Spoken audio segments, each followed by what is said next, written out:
Hello everyone, very welcome back और YouTube channel. कैसे हैं आप सभी लोग? और स्वागत करती हूँ एक बार फिर से हमारे इंग्लिश बाय विनोद शर्मा एक एजुकेशनल प्लेटफॉर्म पे। आप सभी का बहुत बहुत स्वागत है। और आई नो कि आप लोग क्लास अटेंड शायद नहीं कर पा रहे होंगे क्योंकि इतना ज्यादा हीट बढ़ गया है, बिकॉज मोबाइल इतना ज्यादा हीट कर रहा है। तो थोड़ा सा आप पेशेंस के साथ करिए और एकदम कंटिन्यूअस होके मोबाइल ना चलाएं, ठीक है? मोबाइल कंटिन्यूअसली ना चलाएं, जब आपको जरूरत हो तभी चलाएं। उसमें गेम वगैरह का आपने बहुत ज्यादा इंस्टॉल कर रखा है तो उसको बंद कर दें, उसको अनइंस्टॉल कर दें। और साथ ही साथ स्पेस को मतलब आप थोड़ा सा मेंटेन करके रखिए, क्योंकि स्टोरेज पूरा फुल ना करिए, वरना आपका जो फोन है वो ब्लास्ट हो सकता है, ठीक है? तो ये कुछ इन्फॉर्मेशन थी, क्योंकि एक अटैचमेंट हो जाता है अपने स्टूडेंट्स के साथ, तो उनके साथ जरूरी इंफॉर्मेशन को शेयर करना बहुत ज्यादा जरूरी हो जाता है, ठीक है? तो स्टार्ट करती हूँ आज का हमारा इम्पोर्टेंट सेशन, ऑथर्स और उनके वर्क्स की जो सीरीज चल रही है। तो रेनेसा के ऑथर्स को हमने कवर किया है, जिसमें जॉन डन भी एक इम्पोर्टेंट ऑथर हो जाते हैं, ठीक है? तो स्टार्ट करते हैं जॉन डन को। देखिए, जॉन डन को हम पूरा कंप्लीट करने वाले हैं। इनकी बायोग्राफी के साथ साथ इनके इम्पोर्टेंट वर्क्स, इनका कंट्रीब्यूशन क्या रहा इंग्लिश लिटरेचर के अंदर, वो सब कुछ हम यहाँ पे डिटेल में डिस्कस करेंगे। साथ ही साथ आपकी प्रोग्रेस कितनी हुई वो हम एमसीक्यूज के द्वारा आपका चेक करेंगे, इवेल्युएशन करेंगे। और आप ऑनेस्टली जाके कमेंट बॉक्स में कमेंट करेंगे कि आपने कितने सक्सेसफुली क्वेश्चंस को अटेम्प्ट किया है, ठीक है? देखिए, इनका जो फर्स्ट पॉइंट है वो है बर्थ एंड अर्ली लाइफ, ठीक है? 1572 में इनका जन्म हुआ था। जॉन डन का जन्म हुआ था एक रोमन कैथोलिक फैमिली में, ठीक है? रोमन कैथोलिक फैमिली जो थी वो इंग्लैंड में उस टाइम पे नहीं पसंद की जाती थी, ठीक है? जिसकी वजह से इनकी जो एजुकेशन हो गई, इनकी राइटिंग कैरियर हो गया, वो सब कुछ यहाँ पे क्या हुआ, इन्फ्लुएंस्ड हुआ, ठीक है? तो रोमन कैथोलिक ये इंपॉर्टेंट है, यानी कि किस तरीके के रिलीजियस बैकग्राउंड से बिलोंग करते थे। तो ये रोमन कैथोलिक फैमिली से बिलोंग करते थे, ठीक है? नेक्स्ट पॉइंट देखिएगा, इनकी एजुकेशन से रिलेटेड है कि इन्होंने एजुकेशन कहाँ पे गेन की, ठीक है? He studied at heart hall Oxford and later at the university of Cambridge, ठीक है? यानी कि हार्ट हॉल ऑक्सफोर्ड में पढ़ने के साथ साथ ये आगे चल के यूनिवर्सिटी ऑफ कैम्ब्रिज में भी पढ़े, लेकिन इनको डिग्री नहीं मिली। अगेन प्रॉब्लम क्या आती है, कैथोलिज्म की, ठीक है? क्योंकि ये कैथोलिज्म फैमिली से बिलोंग करते थे, इस वजह से इनको डिग्री नहीं मिल पा रही। और इन्होंने क्या किया था, ओथ ऑफ सुप्रीमेसी जो थी, जो कि रिक्वायर्ड थी एक डिग्री को लेने के लिए उस टाइम पे, तो वो लेने से इन्होंने मना कर दिया था, ठीक है? नेक्स्ट जो मेजर पॉइंट है इनकी लाइफ से, तो वो इनके अर्ली वर्क, अर्ली करियर जो है इनका, वो उन्होंने एक लॉयर और एक प्राइवेट सेक्रेटरी के तौर पे शुरू किया। अब ये प्राइवेट सेक्रेटरी जो थे, ये किसके थे, तो ये नेम आप याद रखिएगा, थॉमस एगर्टन, ठीक है? थॉमस एगर्टन के ये क्या थे, एक प्राइवेट सेक्रेटरी थे and Lord keeper of great seal, ठीक है? अब यहाँ पे ये बात ध्यान रखिएगा कि जॉन डन ने लॉयर के तौर पे अपने करियर को स्टार्ट किया। साथ ही इन्होंने सर्विस दिया एक लॉर्ड कीपर की, और साथ ही साथ एक प्राइवेट सेक्रेटरी की, थॉमस एगर्टन को, ठीक है? तो ये बात यहाँ पे क्लियर हो जाती है। मैरिज की अगर बात करूं तो इन्होंने सेक्रेटली मैरिज कर लिया था, किसके साथ, तो एन मोर के साथ, ठीक है? एन मोर के साथ इन्होंने सेक्रेटली मैरिज कर लिया था 1601 में, ठीक है? क्यों? क्योंकि इनको मतलब इसी की वजह से, जो इन्होंने सेक्रेटरी मैरिज की थी, इसकी वजह से इनको जेल हो जाती थी। क्योंकि इनके फादर जो थे, एन मोर के फादर जो थे, इनको ये चीज पसंद नहीं थी कि मतलब सेक्रेटरी मैरिज कर लिया इसके साथ, दैट्स व्हाई। डेथ की अगर बात करूं तो 1631 में इनकी डेथ हो जाती है। John Donne dead in London and buried Saint Paul's Cathedral, ठीक है? कहाँ पे बरीड किया गया था, तो सेंट पॉल्स कैथेड्रल में इनको बरीड किया गया था। He served as a parliament in 1601 and in 1614, ठीक है? यहाँ 1601 से लेके 1614 नहीं है, ठीक है? इन्होंने पहले सर्व किया 1601 में, उसके बाद 1614 में इन्होंने सर्व किया पार्लियामेंट को, ठीक है? तो ये बात यहाँ पे क्लियर हो जाती है। नेक्स्ट पॉइंट देखिएगा, हिज वाइफ डेड ऑन 15 अगस्त 1617, ठीक है? 15 अगस्त 1617 को इनकी वाइफ की डेथ हो जाती है, ठीक है? एन मोर इनकी वाइफ का नाम था, क्या नाम था, एन मोर, ठीक है? तो ये याद रखिएगा। और जो कि क्या हुआ था कि इनका जो 12वें नंबर का बच्चा था, यानी कि 12th चाइल्ड जो इनका था, टोटल 12th चाइल्ड थे इनके, उसके जन्म होने के बाद उसके 5 दिन बाद इनकी जो ये वाइफ है एन मोर, इनका डेथ हो जाता है, ठीक है। और जॉन डर्न जो होते हैं अपनी वाइफ के डेथ में ये पोएम लिखते हैं। John Dern mourned her deeply and wrote of his love and loss in the 17th holy sonnet, ठीक है। जो 17th होली सोनेट है वो डेडिकेटेड किया है इन्होंने किसको, अपनी वाइफ को, ठीक है। उनको याद करके उन्होंने ये वर्क अपना 17th होली सोनेट लिखा हुआ है, ठीक है। तो ये बात यहाँ पे इतनी क्लियर हो गई, किसी को कोई डाउट नहीं होना चाहिए, क्योंकि ये बहुत ही इम्पोर्टेंट है। साथ ही साथ अगर मैं बात करूं कि क्यों इतना इम्पोर्टेंट है, बिकॉज क्या था कि इस टाइम पे क्या चल रहा था, प्लेग चल रहा था, कोई इतना इम्पोर्टेंट वर्क नहीं पब्लिश हुआ था, ठीक है। तो मेटाफिजिकल पोएट के तौर पे जॉन डन को काफी ज्यादा पॉपुलैरिटी मिली, मेनली इनके इसी एरिया में इनका कंट्रीब्यूशन रहा, तो इसलिए हम इनको नेग्लेक्ट नहीं कर सकते। आई नो बहुत शॉर्ट टॉपिक है, बट इसको हम छोड़ भी नहीं सकते, ऐसा भी नहीं है, ठीक है। नेक्स्ट पॉइंट यहाँ पे देखिएगा, मेटाफिजिकल पोएट्स, ठीक है, जिसकी मैं बात कर रही थी। मेटाफिजिकल पोएट वो होते हैं जो, एक तो होता है कि आपको जो कुछ भी दिख रहा है वैसा आप सोचें, लेकिन जो भौतिकता से परे होके चीजें सोचे, जो मतलब फॉर्मल चीजों को इनफॉर्मल तरीके से देखें, और ज्यादा उसको मतलब आपकी जान पहचान की चीजें ही हो, लेकिन उसको ऐसे लिखना कि वो आपको एकदम नई लगे, आप ज्यादा अपने परसेप्शन पे जोर दें, तो वही metaphysical style of poetry. Mainly conceits का इसमें यूज किया जाता है, यानी कि अत्यधिक मेटाफोर का यूज करने। ओके, देखिए, John Donne is known as the founder of the metaphysical poets, ठीक है। इनको मेटाफिजिकल पोएट्स के फाउंडर के तौर पे इनको याद किया जाता है। मेनली इन्होंने सबसे ज्यादा इसको रिप्रेजेंट किया, मेटाफिजिकल पोएट्री को सबसे ज्यादा इन्होंने ही रिप्रेजेंट किया है। लेकिन जो ये टर्म है मेटाफिजिकल पोएट, ये क्वाइन किया गया है सैमुअल जॉनसन के द्वारा, ठीक है। तो ये बात यहाँ पे ध्यान रखिएगा कि Samuel Johnson and John Donne में आपको कंफ्यूज नहीं होना है। सबसे ज्यादा इसके डेवलपमेंट में अगर किसी ने रोल निभाया है तो वो हो जाते हैं हमारे जॉन डन। लेकिन अगर आपसे पूछ लिया जाए एग्जाम में कि मेटाफिजिकल पोएट ये टर्म जो है ये किसने क्वाइन किया, तो आपको पता होना चाहिए कि सैमुअल जॉनसन इसका राइट आंसर है, ठीक है। अब देखिए कि जो मेटाफिजिकल पोएट्स हैं उनमें कौन कौन मेनली इंक्लूडेड है। देखिए, जॉर्ज हर्बर्ट, ठीक है, George Herbert, Richard Crashaw and Andrew Marvell and John Cleveland, and साथ ही साथ यहाँ पे जॉन डन सबसे इंपॉर्टेंट, ठीक है। तो मेनली तो इनके बारे में बात ही कर रहे हैं, तभी मैंने इसको यहाँ पे इंक्लूड नहीं किया है। इतने हमारे इंपॉर्टेंट मेटाफिजिकल पोएट्स हो जाते हैं। तो आप क्या करेंगे, आप इन सबको ध्यान रखेंगे, इन सबको पढ़ेंगे, और ये जितने नेम है मेटाफिजिकल स्कूल ऑफ पोएट्री से जो बिलोंग करते हैं उनको आप कमेंट बॉक्स में लिखेंगे, ठीक है। इससे क्या होगा ना कि आपको बहुत इजी रहेगा याद करने में। जब हम एक ही चीज को बार बार रिकॉल करते हैं ना, तो वो कहीं ना कहीं हमारे माइंड में फिट हो जाती है, ठीक है।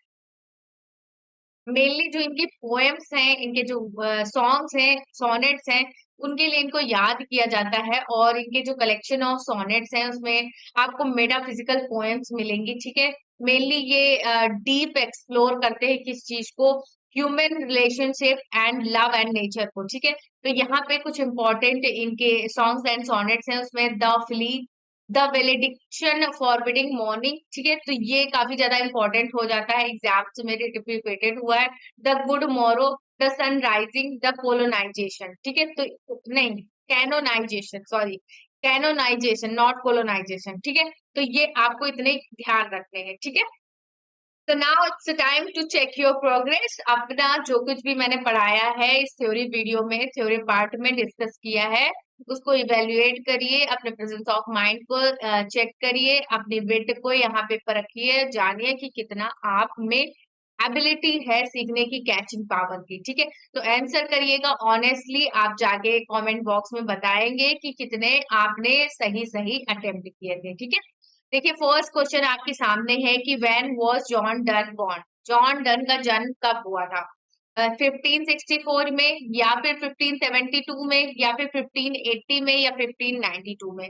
बताइए सही आंसर क्या होगा। तो अगर बायोग्राफी ध्यान से मैंने जो पढ़ाया वो पढ़ा होगा तो पता होगा कि इनका 1572 में जन्म हुआ था। ठीक है, नेक्स्ट क्वेश्चन देखिएगा, which university did John done attend without obtaining a degree? ठीक है, कौन सी ऐसी यूनिवर्सिटी है जिसको जॉन डन ने अटेंड किया लेकिन वहां से इन्होंने डिग्री नहीं प्राप्त की? क्या वो हार्वर्ड यूनिवर्सिटी थी, या फिर यूनिवर्सिटी ऑफ कैम्ब्रिज थी, या हार्ट हॉल ऑक्सफोर्ड यूनिवर्सिटी थी, या फिर यूनिवर्सिटी ऑफ एडिनबर्ग थी? हमारा सही आंसर किसके साथ जाएगा?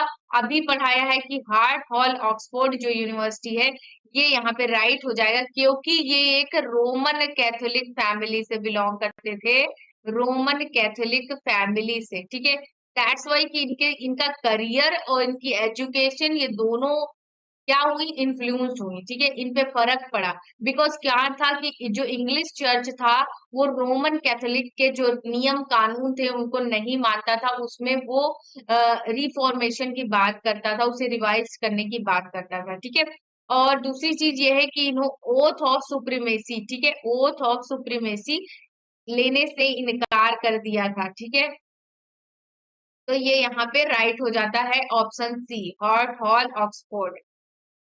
नेक्स्ट क्वेश्चन यहाँ पे देखिएगा, what was the religious background of John Donne's family? आपको बताना है कि जॉन डन की जो फैमिली थी उनका रिलीजियस धार्मिक बैकग्राउंड क्या था, यानी किस धर्म से वो बिलोंग करते थे।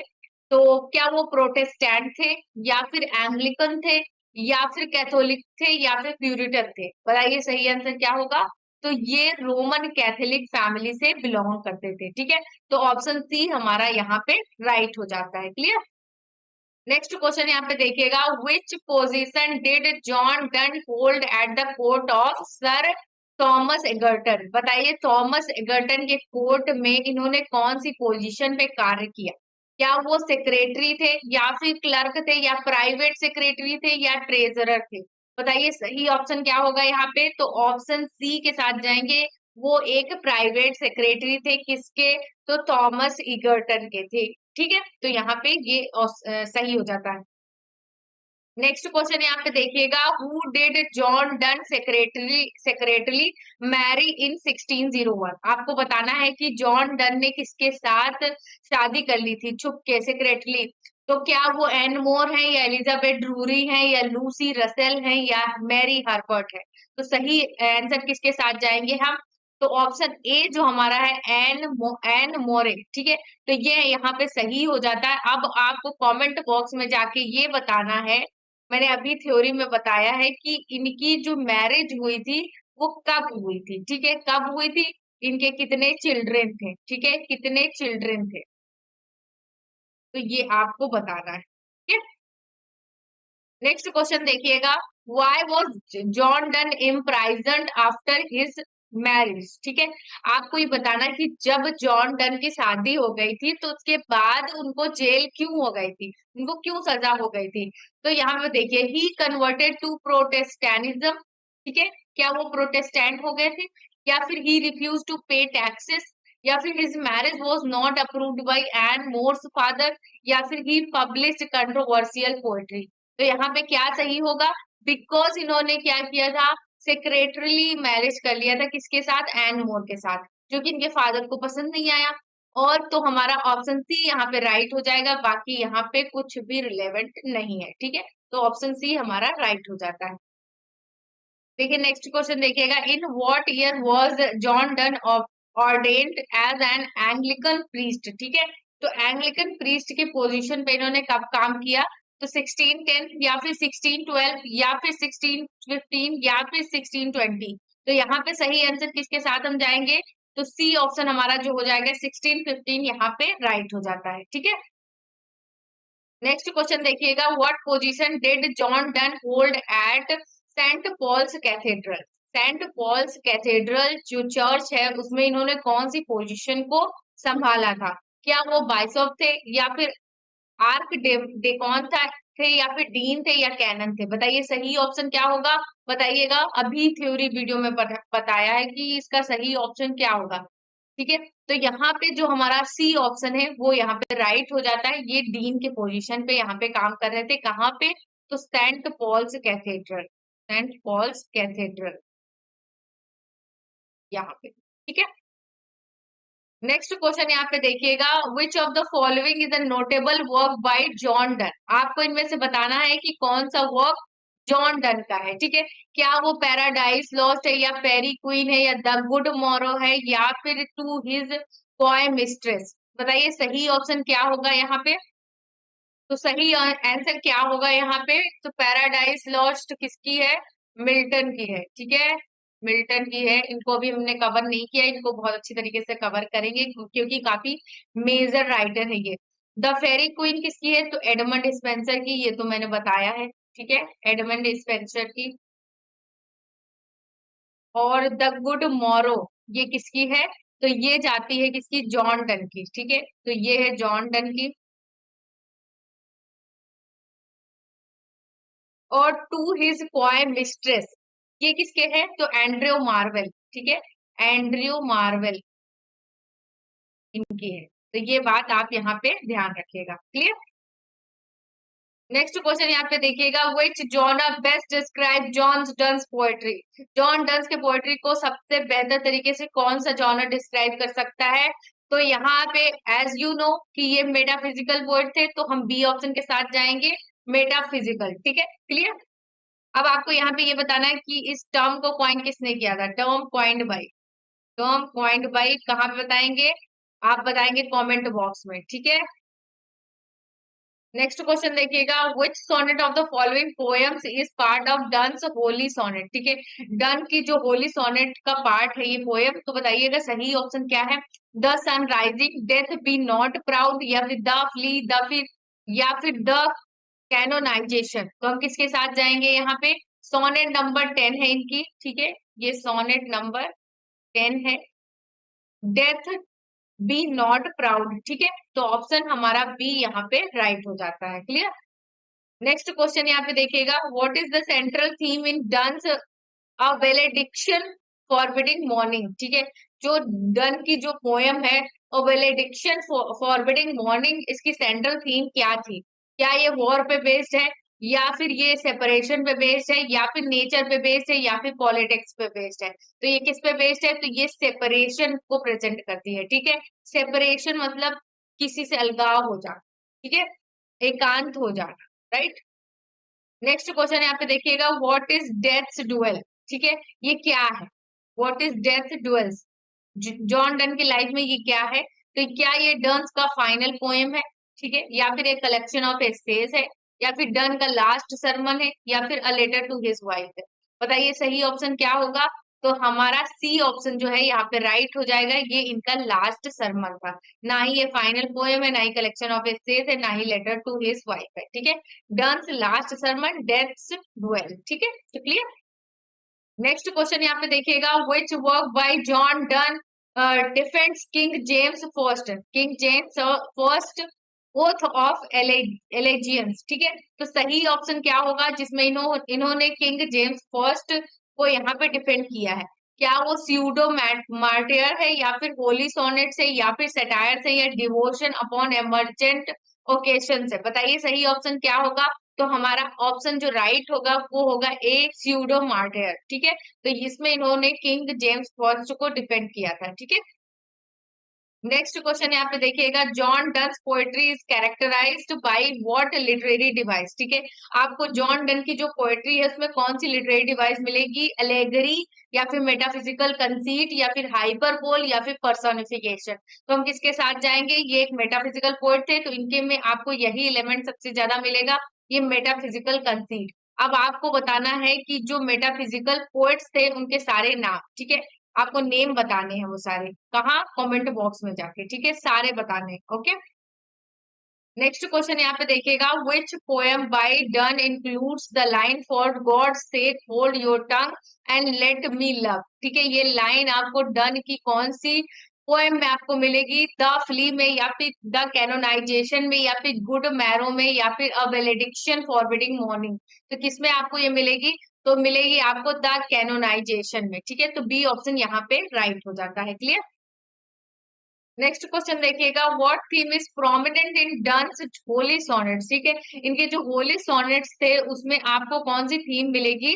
तो रोमांटिक लव मिलेगा, या फिर रिलीजियस फेथ एंड मॉर्टेलिटी, या फिर नेचर, या फिर पॉलिटिकल सटायर। बताइएगा क्या मिलेगा? तो इनकी जो पूरी लाइफ है वो रिलीजियस मैटर से काफी ज्यादा इफेक्ट हुई। ठीक है, उनका एजुकेशन हुआ चाहे करियर हुआ, वो सब कुछ इफेक्ट किया इस रिलीजन ने। ठीक है, तो इन्होंने इसी पे लिखा है अपने होली सोनेट में। ठीक है, रिलीजियस फेथ एंड मोर्टेलिटी, तो बी ऑप्शन हमारा राइट हो जाता है। क्लियर।